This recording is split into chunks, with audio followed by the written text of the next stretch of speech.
It's me. I'm on my way. Did you bring the documents? Did you bring the documents? The ones from his office? Yes, everything. The insurance policy, the new will, all of it. Once it's signed, it's clean. No one asks questions about a heart attack. And the driver? It's a cab. He's nobody. Probably not even listening. 30 minutes. Then it's just you and me. And everything he built. The porch light was still on when the taxi pulled up. Daniel sat behind the wheel, cap low, hands steady on 12 and 2. He wasn't nervous. He hadn't been nervous in 3 weeks. Not since the night he found the folder hidden behind the water heater in his own basement. Insurance documents. A new will. His signature forged on a page he'd never seen before. He watched the front door of his own house open. His wife, Sarah, stepped out in a dress that was too polished for meeting a friend for coffee, which is exactly what she told him that morning. Heels, perfume he didn't recognize. A purse held a little too tightly against her side. She didn't look at the driver. She never did. To Sarah, taxi drivers were furniture, background noise in a life she'd already mentally moved on from. "Riverside Grand Hotel," she said, sliding into the back seat. "Quick as you can." "Of course, ma'am," Daniel said. His voice was flat, disguised. Nothing like the voice she fell asleep next to for 11 years. The car pulled away from the curb, and that's when she made the call. "It's me," she said, soft and eager, like a teenager sneaking out of the house. "I'm on my way." Daniel's grip on the wheel tightened, just slightly. On the other end of that call was Mark, Sarah's boyfriend, the man she'd been seeing for 8 months behind a business trip cover story and a gym membership she never used. "Did you bring the documents?" Mark asked. "The ones from his office?" "Yes," Sarah said, glancing at her bag like it held a bomb, which in a way it did. Everything. The insurance policy, the new will, all of it. Once it's signed, she caught herself, glanced at the rearview mirror out of habit, not suspicion. Daniel's eyes didn't move from the road. "Once it's signed," she continued, lower now, "and once he's gone, it's clean. No one asks questions about a heart attack." Daniel said nothing, his jaw tightened by a fraction of an inch. The only sign that the man driving this taxi wasn't a stranger at all. "And the driver?" Mark asked through the phone. Sarah waved a hand, even though Mark couldn't see it. "It's a cab. He's nobody. Probably not even listening." That's when Daniel reached over, casual as anything, and turned up the radio, just loud enough to sound like harmless background static. It wasn't the radio. It was a recording app, and it had been running since the moment she got in the car. 30 minutes, Sarah said into the phone, smiling now. "Then it's just you and me, and everything he built." Daniel looked at her one more time in the mirror. She never asked who was driving. She was about to find out exactly why that was the biggest mistake of her life. Because here's what Sarah didn't know. Daniel wasn't just her husband. He wasn't just a man who found a folder behind a water heater and decided to play along instead of confronting her. Daniel used to work fraud investigations for an insurance company. For 6 years, his entire job was catching people exactly like her, people who thought a new policy, a forged signature, and a clean heart attack would be enough to disappear with someone else's money. He knew exactly what she was building, and he had already built something bigger. 3 weeks of recordings, bank transfers to Mark's Shell account, a burner phone Sarah thought she'd hidden well enough. And now, this call, in real time, on tape, confirming premeditated murder for financial gain. But Daniel didn't pull over. He didn't confront her. He didn't even change his breathing. Because the hotel wasn't just where Sarah was meeting her boyfriend. It was where two detectives were already waiting in the lobby, and Daniel had one more stop to make before they got there. If you're new here, this is where it gets worse for her, and better for him. Hit subscribe and turn on notifications, because what happens in the next 2 minutes changes everything you think you know about who's really in control of this ride. Daniel eased the taxi onto the highway ramp, merging into traffic with the same unremarkable calm he'd used for every fare that week. In the back seat, Sarah was still talking, still oblivious, still building her own case against herself, one sentence at a time. "Mark, listen to me," she said, glancing out the window at the city lights sliding by. "The lawyer said the new will needs to be notarized by Friday. If Daniel signs it thinking it's just an update to his life insurance beneficiary, he won't read it carefully?" Mark asked. "He never does," Sarah laughed. And something about that laugh made Daniel's hands flex once on the wheel. "He trusts me. That's always been his problem. He trusts me." Daniel almost smiled. Almost. Because 3 weeks ago that would have been true. 3 weeks ago he was a man who came home from work, kissed his wife on the cheek, and never once imagined she was counting down the days until his death would make her rich. But trust, once broken, doesn't come back. It transforms into something colder, something more useful. "What about the driver?" Mark asked again, an edge of nervousness creeping into his voice. "You said this cab was random, right? You didn't book through the app with your usual account?" Sarah hesitated, just for a second. "I mean, I used the app. Why does that matter?" "It's just a taxi." Daniel's eyes flicked to the small device mounted beneath the dashboard.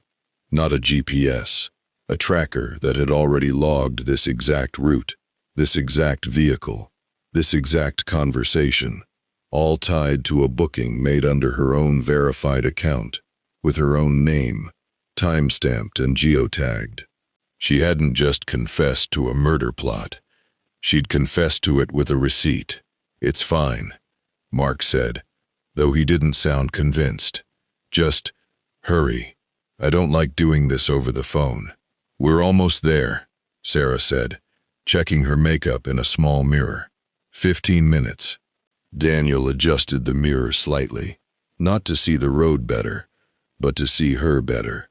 To watch the woman he married reapply lipstick on her way to plan his murder, completely unaware that the ride itself was already a courtroom, and she was giving her opening statement. The car took a turn Sarah didn't recognize. A shortcut, maybe. She didn't think twice about it. She should have, because this wasn't the way to the Riverside Grand Hotel. Sarah frowned, glancing out the window at unfamiliar streets. "Wait, is this the right way? I don't recognize this road." "Shortcut, ma'am," Daniel said smoothly. "Traffic's bad on the main route tonight." She accepted it, went back to her phone, started typing something to Mark instead of talking, probably nervous about saying too much out loud now, a little too late for that instinct to matter. But Daniel wasn't taking a shortcut to the hotel.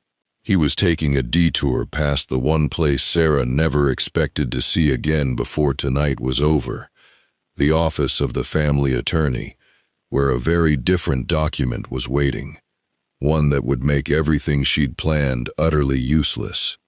And parked outside that office, under a streetlight, sat an unmarked sedan with 2 people inside who had been waiting for this exact taxi to pass by.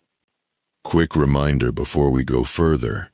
Comment taxi below if you already suspect who's really about to get caught in this story.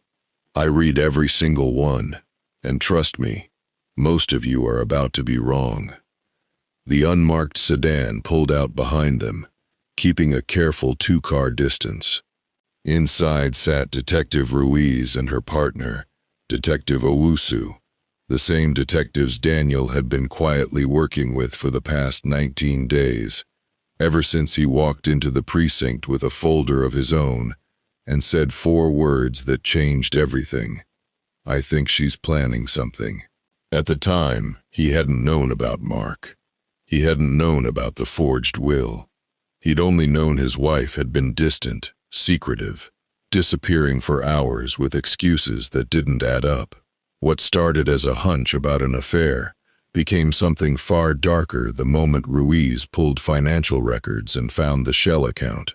"She's on a call right now," Daniel murmured into a hidden earpiece, barely moving his lips. Confirmed the plan. Insurance. Forged will. Timeline for Friday. Copy that. Ruiz's voice crackled back. "We've got Mark's room number at the hotel. Vice is already positioned. Keep her calm, keep her talking, and get her inside. We want this on record before anyone panics." In the back seat, Sarah had stopped texting. She was staring out the window now, quiet for the first time since she got in the car. Something felt wrong, though she couldn't place it. Maybe it was the unfamiliar streets. Maybe it was some deep, animal instinct that hadn't fully switched off despite everything she'd convinced herself of over the past 8 months. "You okay back there?" Daniel asked, glancing in the mirror. Sarah blinked, caught off guard by the question. "Fine. Just tired." She forced a smile that didn't reach her eyes. "Long week, I bet," Daniel said. And for one terrifying second, something in his tone made her look up. Really look at him. At the set of his jaw, the way his hands gripped the wheel like he was holding back something enormous. For just a moment, a single flickering moment, Sarah almost recognized him. Then her phone buzzed. Mark, checking in again. And the moment passed, swallowed by her own distraction, her own certainty that nothing could possibly go wrong tonight. She had no idea how wrong she was. The taxi turned onto 5th and Main, and Sarah's stomach dropped. Because parked directly outside the law office up ahead, illuminated under the streetlight, was a car she recognized instantly. Her husband's car. The one currently sitting in their driveway, she was certain, because Daniel was supposedly working late at the office tonight, just like every night this week. Except it wasn't in the driveway. It was right here, empty, waiting. And that's when Sarah's blood ran cold, because if his car was here, and he wasn't home, then who, exactly, has been driving this taxi the entire time? Sarah's hand flew to her mouth. She stared at the empty parked car, then slowly, so slowly, lifted her eyes to the rearview mirror. Daniel was already watching her, not the disguised, flat-voiced driver from 20 minutes ago. This time, when he spoke, he used his real voice, the one she'd heard every morning for 11 years. "Hello, Sarah." The phone slipped from her hand and hit the floor of the taxi with a dull thud. Mark's voice, tinny and distant, was still calling her name from the speaker, completely unaware the call had gone silent on her end. "Daniel," she started, her voice cracking. "Daniel, what are you doing? Why are you driving you to your boyfriend?" he finished calmly, eyes back on the road as if this were the most ordinary conversation in the world. "I have been. The whole time. Every word, Sarah. I heard every single word." She scrambled for the door handle. Locked. Of course it was locked. Taxi doors always locked from the driver's side, a detail she'd never once questioned in her life until this exact moment. "Let me out," she said, panic rising. "Let me out right now." "We're almost there," Daniel said, and for the first time, there was something in his voice that wasn't calm at all. Something that had been buried under 3 weeks of composed, careful patience, and was finally allowed to surface. "You wanted to go to the hotel. I'm taking you to the hotel. Please," she whispered, tears spilling now, mascara running in dark lines down her cheeks. Please, I can explain. You already did, Daniel said quietly. For the last 20 minutes, every detail, the insurance, the forged will, the timeline for Friday. He reached down and tapped the small device beneath the dashboard. A soft red light blinked steadily. All of it, recorded. Sarah's entire body went rigid. You can't, she started. I can, Daniel said. And I did. The taxi slowed. Not at the hotel, at the curb outside the law office, directly beside her husband's empty car, and directly beside the unmarked sedan that had been trailing them the entire ride. 2 car doors opened simultaneously. Detective Ruiz stepped out first, badge already in hand, moving toward the taxi with the calm efficiency of someone who had done this 100 times before. Detective Owusu followed a half-step behind, radio already raised to his mouth. Inside the cab, Sarah pressed herself against the far door, chest heaving, makeup ruined, the polished, confident woman from 20 minutes ago completely gone. Daniel, please, she said one final time, voice barely above a whisper. We can fix this. We can work this out. I love you. I swear I don't, Daniel said. Just that. One word, quiet enough that only she could hear it. The rear door of the taxi opened from the outside, but it wasn't Detective Ruiz standing there. It was Mark, pale, breathless, having sprinted the 4 blocks from the hotel the moment Sarah's call had gone dead, and his own phone had lit up with a message he never should have opened. A message that simply read, "They know everything. Run." Except it hadn't come from Sarah. It had come from Daniel's phone, sent 3 minutes earlier, timed perfectly to make Mark do exactly what guilty men always do when they think they've been caught. Run straight into the hands of the 2 detectives waiting outside the hotel entrance the entire time.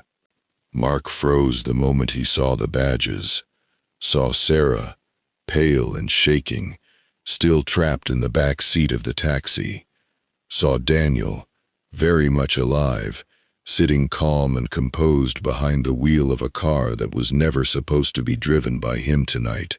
Mark Ellery, Detective Ruiz said, stepping forward with practiced authority. We need to ask you some questions. I don't, Mark stammered, backing up a step. I don't know what this is about. Conspiracy to commit murder, Detective Owusu said flatly, moving to flank him. Insurance fraud, forgery. We've got about 19 days of financial records that say otherwise, so I'd choose your next words very carefully. Mark's eyes darted to Sarah, still frozen in the back of the taxi, mascara streaked and silent. For a moment, something passed between them. Not love, Daniel realized, watching it unfold from the driver's seat. Not really. Just 2 people who had built an entire plan on the assumption that no one was paying attention. They'd been wrong about that from the very beginning. Detective Ruiz opened the rear door on Sarah's side. Sarah Whitfield, you're being detained pending investigation into conspiracy to commit murder and financial fraud. Step out of the vehicle, please. Sarah didn't move. Her eyes were fixed on Daniel, searching his face for something. Anger, maybe, or hatred, or even a flicker of the man who used to bring her coffee in bed on Sunday mornings. She found none of it. Just calm. Just quiet, exhausted calm. How long, she finally whispered, were you going to let this go on? Daniel turned in his seat to look at her directly for the first time all night. As long as it took, he said, for you to say it yourself.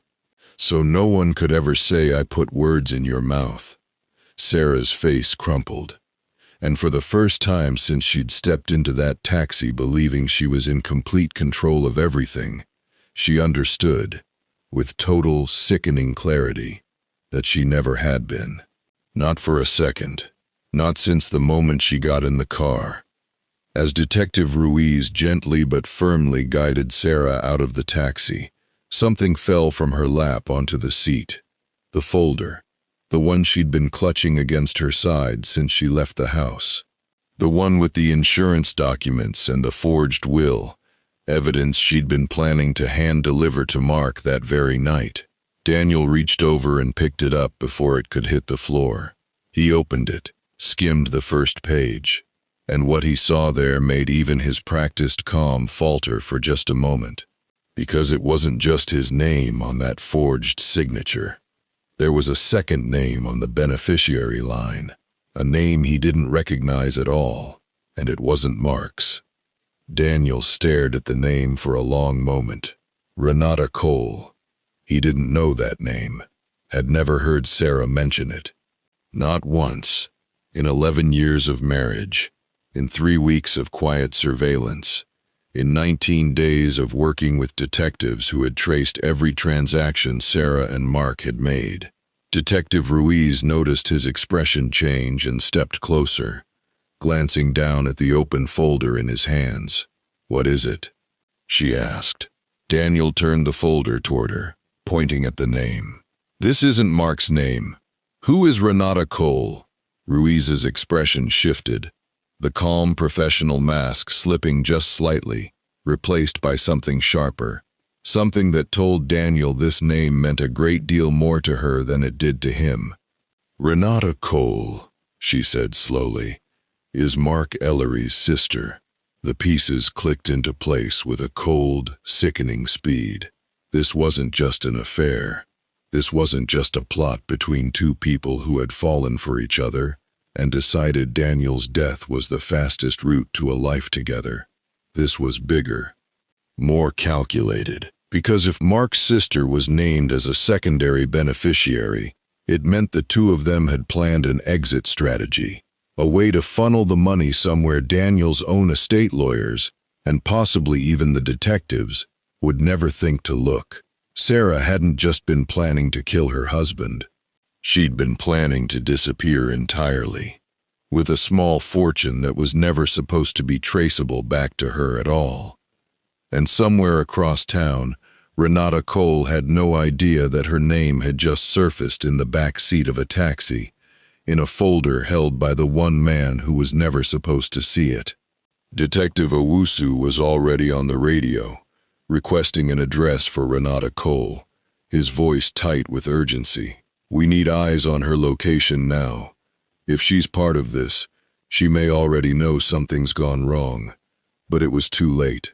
3 miles away, in a small apartment above a closed flower shop, Renata Cole's phone buzzed with a single text message from a number she didn't recognize. The message contained just 4 words, sent from Mark's phone in the seconds before Detective Owusu had confiscated it. "Get out. Now. Everything."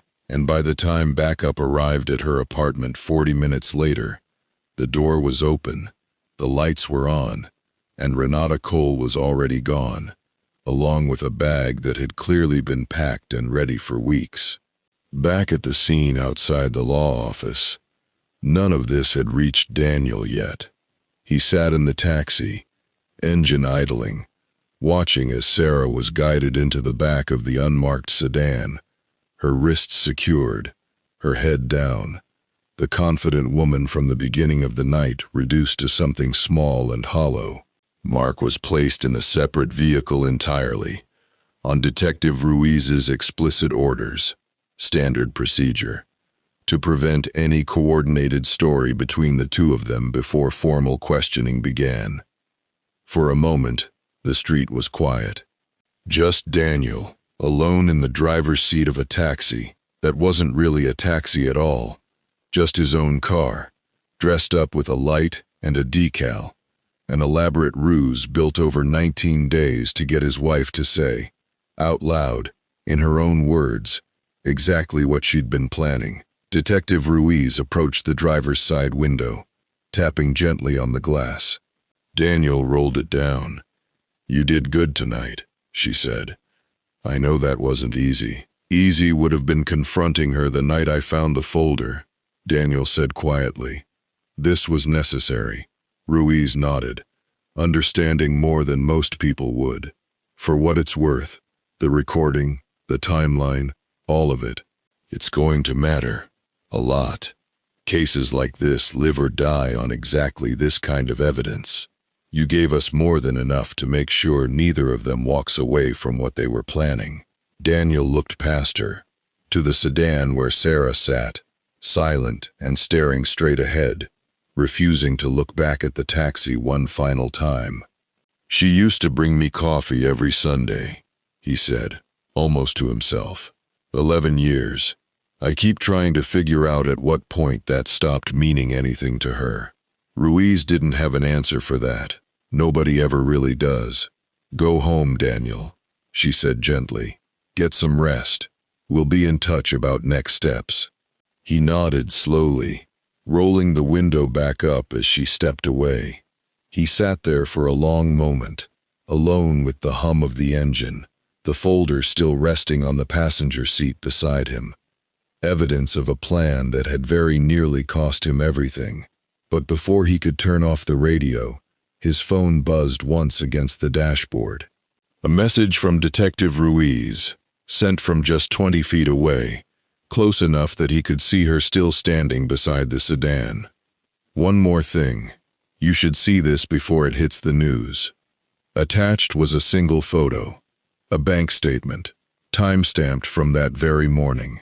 A withdrawal from a joint account Daniel didn't even know existed. One apparently opened under both his and Sarah's names 8 months earlier, right around the time Mark first entered the picture. The withdrawal was for a little over $40,000, and the transfer destination wasn't Mark's account. It wasn't Renata's either.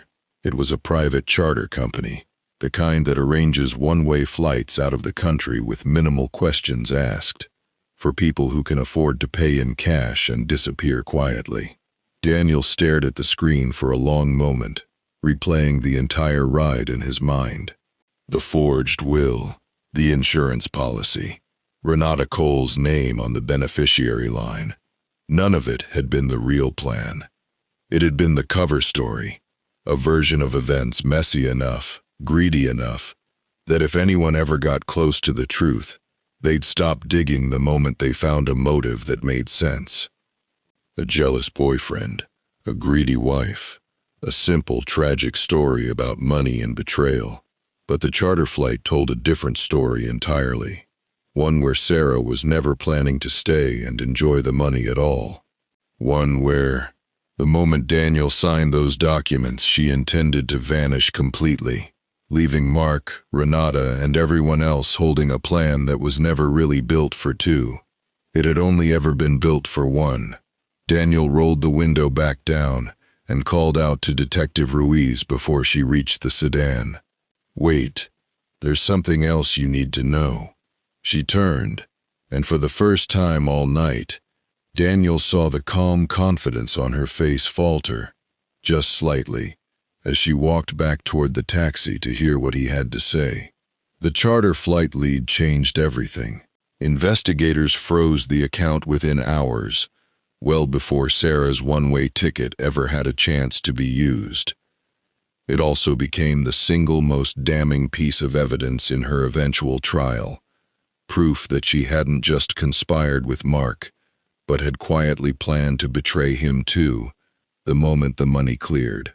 3 months later, Sarah Whitfield pled guilty to conspiracy to commit murder and insurance fraud in exchange for a reduced sentence, 12 years, with the possibility of parole after 8. Mark Ellery received a similar plea deal after agreeing to testify against her, receiving 9 years for his role in the plot, a plea he accepted only after learning, in open court, that Sarah had never planned to take him with her at all. Renata Cole was apprehended 11 days after fleeing her apartment, found using a fake identity 2 states away. She's currently awaiting trial. Daniel never went back to work in insurance fraud investigation. Instead, he sold the house, the one with the water heater and the folder hidden behind it, and moved to a small town 3 hours away, where nobody knew his name or his story. He still has the taxi. Sometimes, on quiet nights, He drives it around the block just to remember. Not for revenge, not even really for closure, just to remember that the moment he stopped reacting and started listening, really listening, was the moment he stopped being a victim in his own story and started writing the ending himself. Here's what this story is really about. Betrayal rarely announces itself. It hides in half-truths, in working late, in a folder tucked behind a water heater you weren't even looking for. And when you finally sense something is wrong, the instinct is almost always to confront it immediately, to demand answers in the heat of the moment. But Daniel's story teaches us something different.